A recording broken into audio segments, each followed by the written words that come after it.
أعوذ بالله من الشيطان الرجيم. بسم الله الرحمن الرحيم. عبس وتولى أن جاءه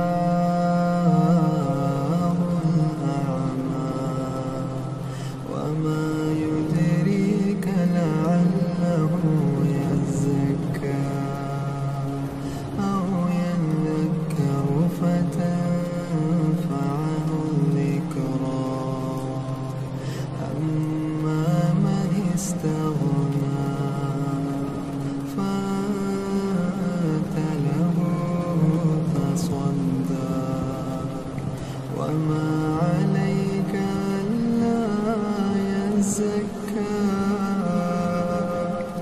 وأما من جاءك يسعى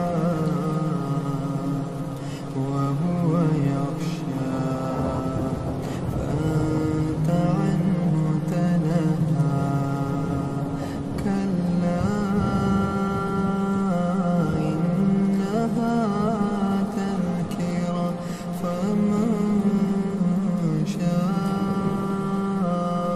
شاء ذكره في صحف مكرمة مرفوعة مطهرة بأيدي سفارة كرام